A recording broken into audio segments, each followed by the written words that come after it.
Friend asked me what stood out to me about the executive orders, and for me, what's standing out, I think, is mostly the wanting to bring back the federal death penalty, and kind of hand in hand with that, him wanting people to go back and investigate people who are working under Biden for anything that Trump deems as problematic.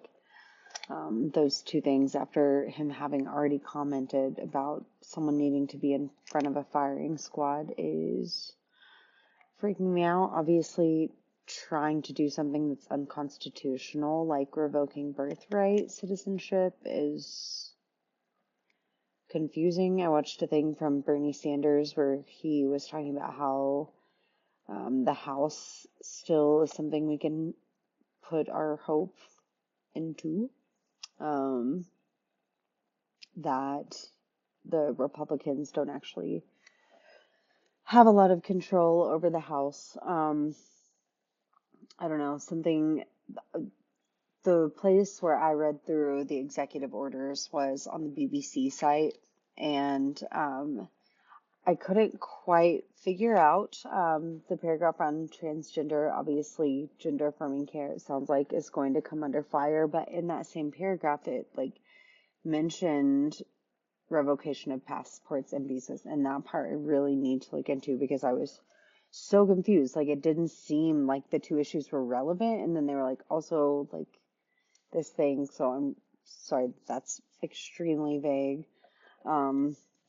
I know there's a lot of people just don't want to open the news at all right now, and I get that, and so I don't know. Also, it just might feel nice to hear a random person talking, but those are the two things that are most standing out for me right now. The fact that apparently there's an order saying we want to make food and housing more affordable, and the BBC said that it wasn't specific, which doesn't surprise me. Bernie commented that the inauguration speech was all plans to change, and it didn't address anything the fact that the middle class is disappearing, or obviously global warming. Bernie was yeah, the drill baby drill thing wasn't cool.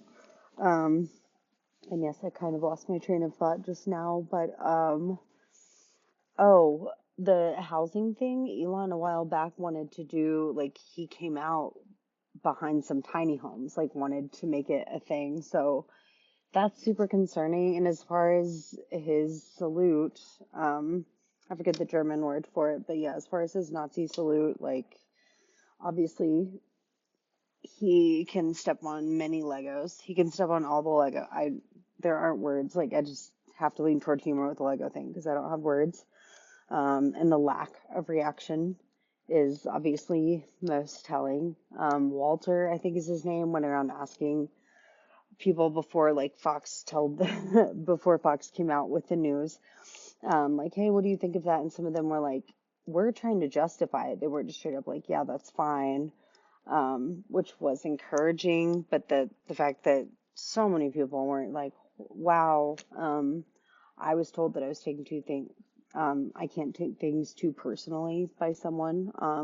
My response was that I can. In the context of that, my reaction to that. Anyways, it just seems shady. Obviously, there's a lot of wealthy people behind him, and him having just a very small paragraph on what he wants to do with housing in a vague paragraph.